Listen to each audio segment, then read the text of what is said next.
Everybody, welcome back to this episode of Think Business. I'm looking forward to talking with Michael Fenster. Michael, great to see you. Thank you. Michael is a financial advisor with the Northwestern Mutual Wealth Management Company. Michael, it's great to have you on today, and I love talking to people in your industry because I think it's something that people really need to pause and spend a little bit more time. From what I see working with clients, I work with solopreneurs to Fortune companies, everything in between, and I see that most people aren't spending enough space in this space thinking about how to build their wealth and the insurance that they need within the walls of their company. You know, they may be thinking life insurance is kind of like a staple, but they're not thinking about what they need in the walls of their business. It's kind of like, I think you grow up, you need an attorney and an accountant, but nobody tells you you also need a wealth advisor or a business coach.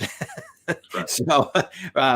But we're here to focus on you. So let's talk about that. How should people be thinking today? Well, I think people should be thinking. First of all, thank you for having me, and happy Thanksgiving to you and your viewers.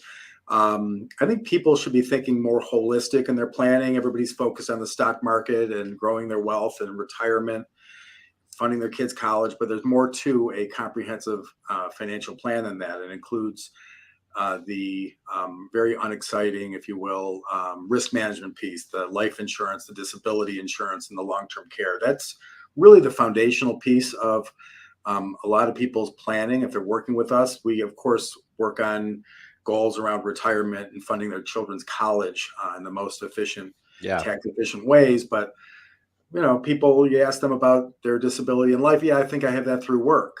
Really, well, you need to know specifics, and then ultimately align that with what they want to have it look like. Having $1 million of life insurance sounds like a lot, but not when the mortgage is $600,000. They have 4 kids and a wife that hasn't worked in 10 years. Yeah, the money will go quickly. Yeah, let's rewind that a little bit, because I think as you're talking about, and somebody who's listening who maybe isn't thinking about things like this, that could be very overwhelming, right? You just named a lot of different types of things that people need to be thinking about. And so let's just kind of rewind as if this were like a first encounter or a first meeting. What are like 1 or 2 or 3 questions that we want to ask somebody that get them grounded to understand where they need to even begin? Well, from my first day of training, 25 plus years ago, we talk about what we do as protecting people if they have 3 different contingencies: if they live too long, if they die too soon, or they become disabled along the way. So living too long doesn't seem like a problem unless they run out of money 10 years or 20 years into retirement. And of course, becoming disabled or dying and leaving people who counted on their income without that income is a big issue. So the foundational piece of our planning, we always talk about a sports analogy that they can't be a good offense without first having a good defense. It's great to have $20,000 in your retirement account, but not when you don't have adequate disability income protection. You get in a car accident, what happens if you can't work for a year or 2 years or for the rest of your career?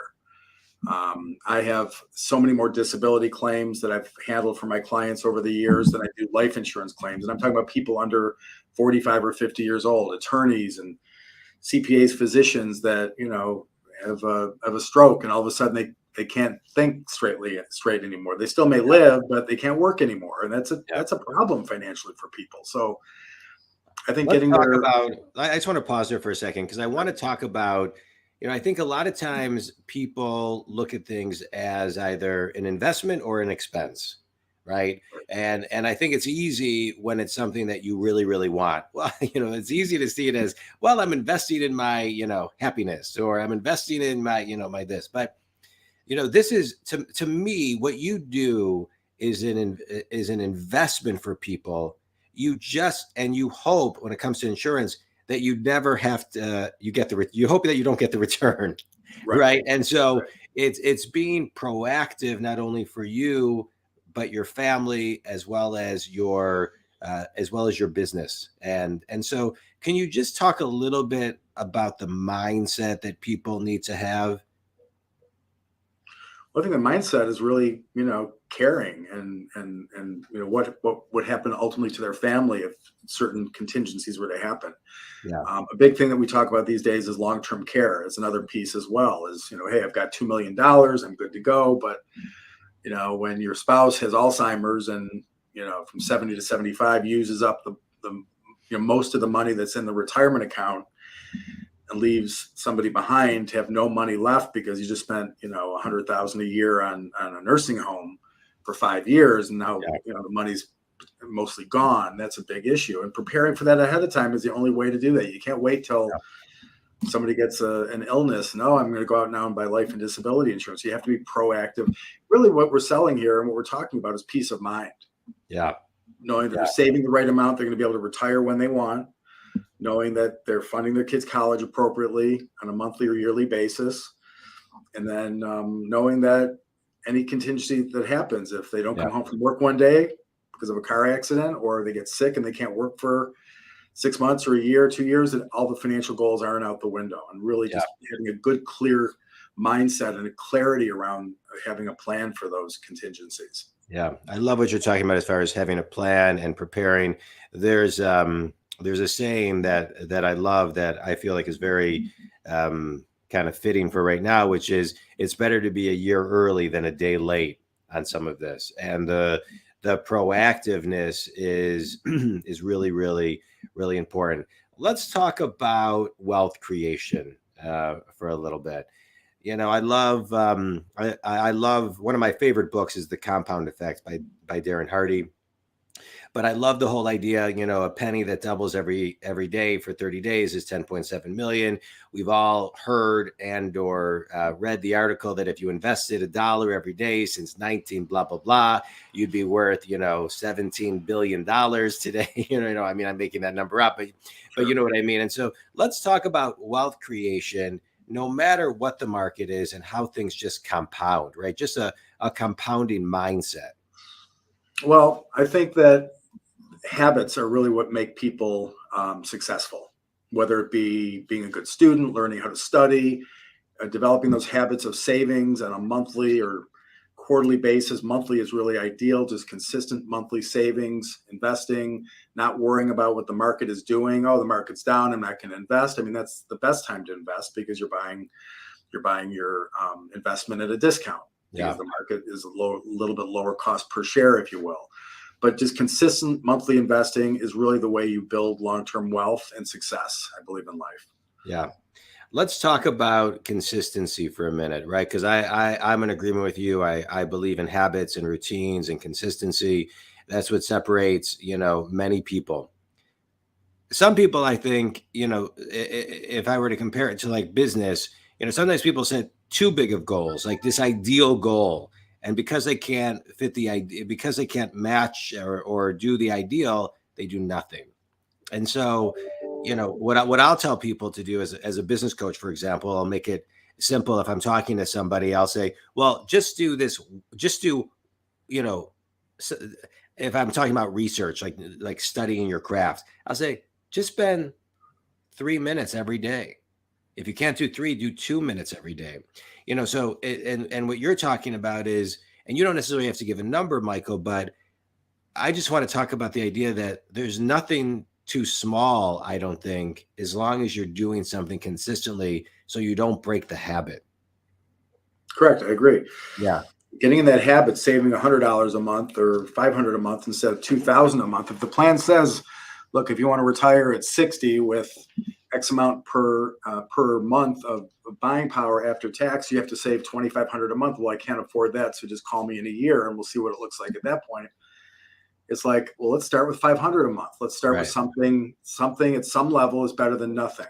Right. Absolutely. Let's start with $5 a month. Right. I mean, I think sometimes people think all or nothing. I know a lot of the CEOs I work with, or the salespeople that I work with, they're too many people are just all or nothing. But if you really just kind of reverse engineer, measure backwards and scale down a little bit every day is better than, just something big every couple weeks or months. So, Right. so I appreciate that. So let's rewind for a little bit more, because here we are, and in a time where we're recording this at the end of 2022, and the next 7-8 years, we're going to see tremendous growth in many different industries. And I always like understanding kind of how somebody ended up where they are, because success is not a straight line typically for many people. So how did you get to today? The Reader's Digest version, by the way. So no, in 2 minutes, how did you get to today? What was your path? I think it'll be, it'll help influence other people who are in college, graduating college, or really looking for maybe even a career change. Well, I think the entrepreneurial spirit of our industry, we're all pretty much self-employed people, but the idea of building a practice, networking, working with people that need what we do is really important. I got into this business in 1987. If you want to do some quick math, I started when I was 10 years old. Yeah. And I quickly found out that physicians, attorneys, business owners, anybody who are professional with good livelihoods are very limited at what they have with regard to their benefits at work. And you ask somebody about their disability coverage, oh, I think I have that. Well, you need to know you have it. You need to know how much you have it. And then we come in and we show them that they're 50% deficit, and they're like, oh, wait, so if I can't work, I only have $3,000 a month. I thought it was $10,000 a month. Right. Well, that's a problem. And we come in and we could recommend that. And, again, and professionals really who make good livings really understand the value of their hard work. Some have educations and degrees and residencies and tons of training and tons of years of commitment toward their careers, and they're getting paid for it, and they need not to take that for granted. And I kind of try to capitalize on that, if you will. And I'm not selling insurance. I'm not selling investments. I'm really just selling peace of mind and, selling people on their own self-worth. And that really has resonated well with me and with the people that I work with. Good. I love it. Let's do a quick speed round, Michael. Is there a book that's had an impact on you? Think and Grow Rich. Napoleon Hill, one of my favorites. That's a good one. Yeah. Sorry. I was going to say Tony Robbins. I like Tony Robbins. Yeah. He's pretty good. Yeah, Tony's good. I go back with Tony Robbins. I mean, I'm 50, and I remember being 20 years old listening to his 30-day personal power with my Walkman. So I love Tony. Right. Best piece of wisdom you've ever received? Work hard, stay focused, be educated. Yeah, that's smart. And then finish this sentence. You talked a lot about being prepared. One thing that every business owner can do to be a little bit more prepared is having a plan for succession planning, knowing what they're going to do when their career is over, how they're going to facilitate a efficient transition to the next generation, whether it be their children or their key employees or their partners. Yeah, having a plan for that. So smart. So many people don't think about succession planning. I see as a business coach, and I see this on a universal scale. I mean, I have a global business, and so many people, when they think succession, are only thinking, well, what's the succession for the CEO? But really, you need a succession for every role in the organization, especially in a time where many people leave every 2-3 years. And so companies have got to be, the community, we need to be thinking about every position and being okay that people may leave in 2 to 3 years, open up the dialogue with them about, hey, give me 6 months, help me recruit and train your replacement, and all the best to you. Michael, I really appreciate you being on today. Tell everybody who your ideal clients are and how they can connect with you. My ideal clients would be anybody professional, anybody really either building a business or with a successful business, with a successful practice, whether it be law or accounting or medicine.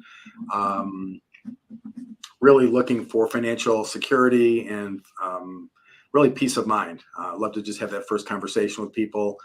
No obligation. You can reach me at my phone number is 248-244-6058. My website is firstandlastname.com, michaelfenster.com. And I welcome anybody's calls or questions at any time. That's great.